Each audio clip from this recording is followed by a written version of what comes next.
Department of Corrections. This call will be recorded and monitored.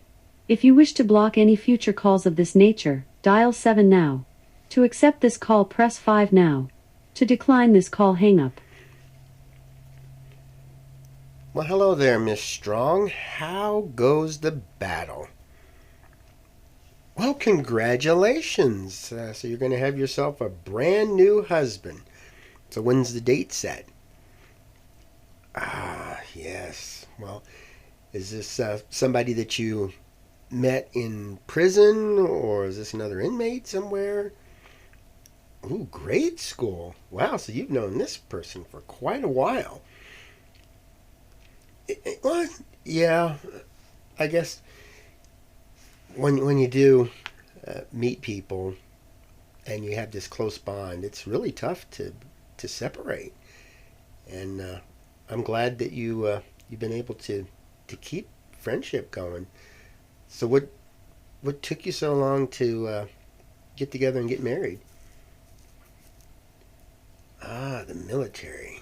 Yeah. So he joined the army, ran off, got married, came back, and then reconnected with you. How did you get back together? I mean, were you locked up at the time? Oh yeah.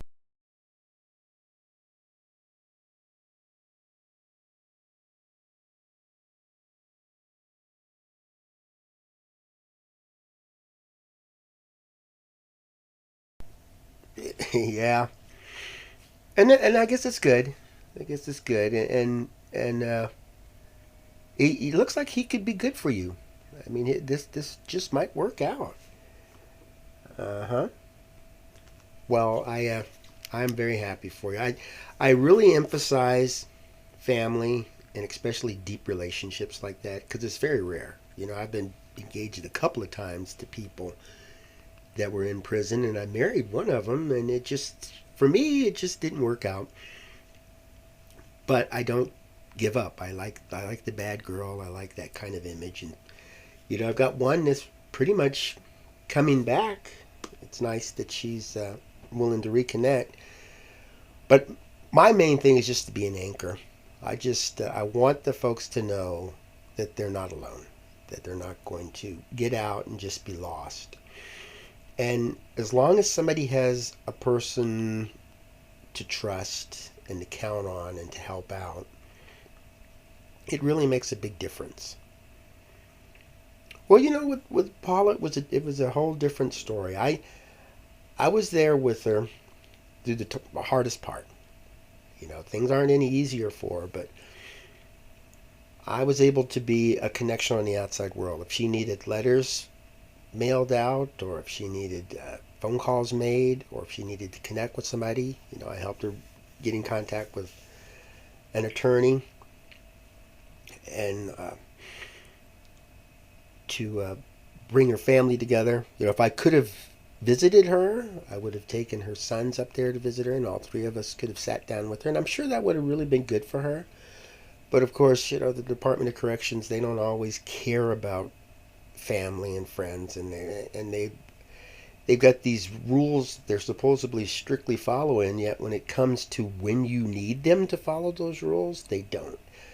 And so hopefully with you, they'll allow you to get married, and they won't stand in your way, and they won't be blocking you from sending out emails and sending out letters and pictures and making phone calls, because with you, you're You have 60 anticipating seconds remaining. the marriage, and that's got to make you feel really comfortable and motivated. Oh, that's even better. So he wants to start a business and have you help him out. Does it has anything to do with social work? Well, that's not too far off of it. It is a service to provide care for people in their homes, deliver food, and You have 30 seconds remaining. pick things up. Mainly just the elderly, huh?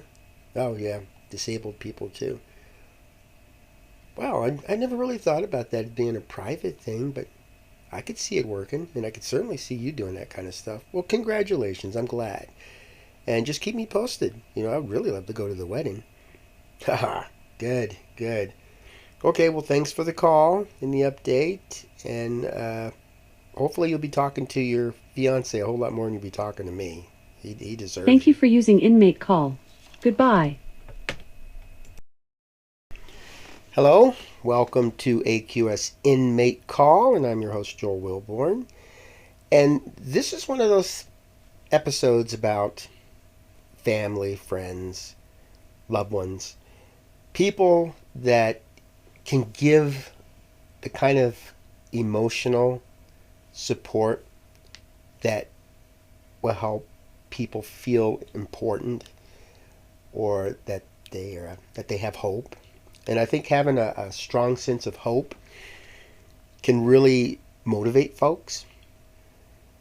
And I know there's a lot of ways people try to reduce recidivism and reduce crime, improve safety. And I'm not going to discourage any of that stuff. As long as people want to do it, that's fine. At least they're involved, and that's the big thing, just getting people involved. What I encourage is that build some kind of bond. Let people know that they're important. A lot of us as human beings, we want to be a part of a family or a group. I know Marianne Atkins, at 16, she commits murder. And she was telling me that she just wanted to be a part of a family, and she was adopted by somebody, and she finally thought it was her ticket out of the hard life. But it was almost like a Cinderella thing. She gets in there and things just did not work out the way she had wanted. And we can't say not having a good family is what causes people to commit crimes, because there's a lot of people out there who had a hard upbringing and they were able to stay away from that because of their perseverance and their goal setting and just something personal. And as much as we want to help people, it's up to the individual. I can't keep you out of prison, and if you do go to prison, I certainly can't prevent you from committing other crimes or help you feel better. There's nothing I can do for the people that are in there. And bit of advice that people give folks that have a disability or just recently got injured, maybe they lost their legs in an accident. We don't tell them everything's going to be okay and you'll be fine, because anybody knows that's a lie. You don't know the future. But we can say we'll be there for you, because we know if we can do that. And if you can't be there all the time, it's like if I can do it, I will. If I can, I will help you find somebody that can. I will do everything in my power to help you. That's easier to believe than the future is going to be fantastic. And it's not hard to tell folks that. It's just difficult to mean it. Because if the person is feeling to the point where I just want to commit suicide, I don't want to go on anymore, and picks up the phone and calls you and gets an answering machine or the voicemail, it's going to be discouraging. If the person gets you and you're saying, hey, I'm in the middle of something, I'm busy, and that's going to be discouraging. But that's not something that's our fault. It can happen. And if we at least make an effort, I think that can help the person feel a little better and maybe not want to commit suicide.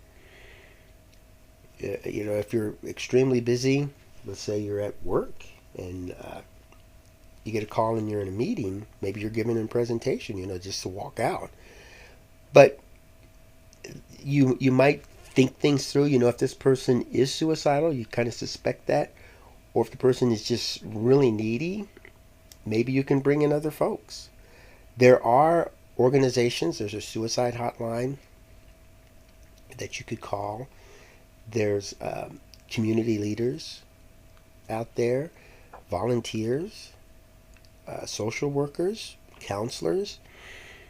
And that way, if the person is relying on you, you could sit down and have this heartfelt conversation and maybe ask the person, if I can't be there because I'm too busy, what would you like me to do? How would you like to work this out? I don't want you to be disappointed in me. What can we do to make this work? And communication is very important. And having a supportive relationships, having that team behind you, it could make or break. It's a huge difference. And one of the things that I find to be extremely easy is just to listen. When a person calls me, and I get calls from incarcerated people every day, when people call me, I can just sit there, and usually I'm like working on one of my YouTube videos, or I'm doing some research, but I can put the phone on speaker and just listen to them and respond when I need to, answer a question or two. And sometimes, I get a little distracted and I miss something, but like, excuse me, what was that you said? But at least I'm there. And they do appreciate that.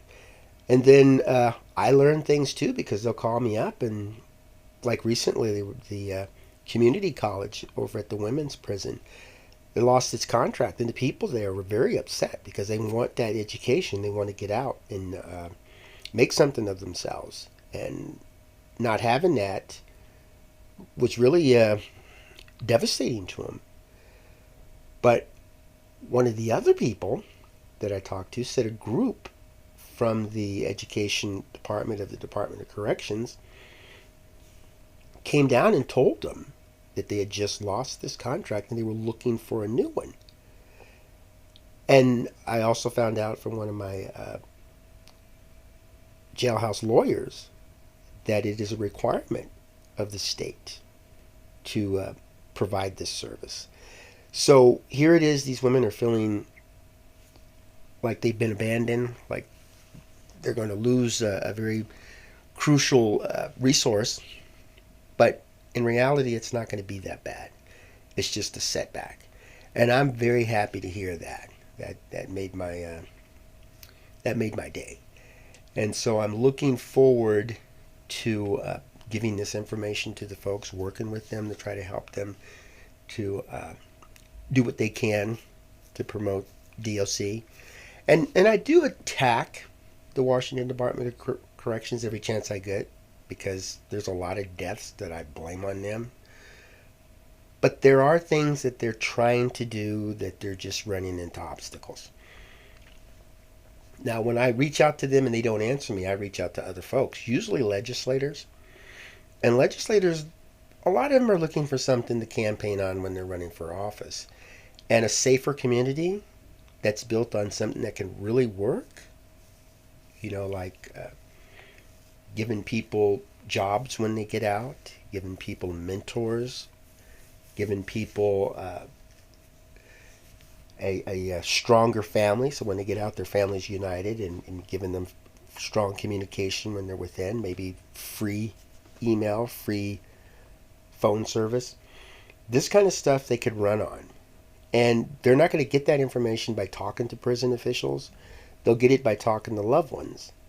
And when people within the prison talk to me, and when the loved ones talk to me, and I broadcast it on my YouTube channel or on this podcast, and these legislators are listening to that, a lot of times they can get the first-hand view. Because I've got actual incarcerated people making recordings, and I post it on this podcast, and I post it on my YouTube channel. And imagine being a legislator trying to prove your point, and you've got the voice of an incarcerated person. And this hasn't happened to me, and I'm hoping it won't, but to have the voice of somebody who went into the system, got sick, and then died because of neglect in there, to have that person's voice live on, explaining the things that should have been done, I think that would have a powerful effect. I'm trying to get this before anything like that happens. The people I'm working with now aren't, in my opinion, are not in critical condition, but they could be.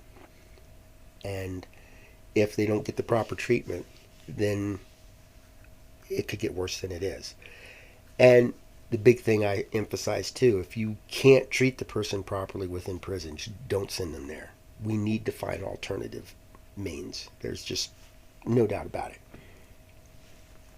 And for people to get married, engaged, meet people, like if you or some of your friends or acquaintances contacts these people on email and opens up a lively communication, and maybe things kind of progress to the point where, I really want to meet you when you get out. I want to be there for you. Let's see where this goes. And if things get to the point where they do get married or they do get into a long-lasting relationship, that will help. Because one of the things you can look at in your life as your success is that you have people that you can turn to, like emergency contacts. If let's say you're driving down the road and you run out of gas and you're stranded, isn't it nice to pick up the phone and call somebody who can come out with a gas can or a truck and tow you, or just to pick you up? And we don't really think about that until it comes down to that, until it actually happens. And we shouldn't have to get to that point for everybody. Just being there for somebody and having somebody being there for you really can be life altering. And I hope we can get the word out that strong families, strong relationships, just being there for somebody is a whole lot better than blocking automatic weapons or outlawing drugs. Because people turn to this life of crime a lot of times because they feel that's the only way to go.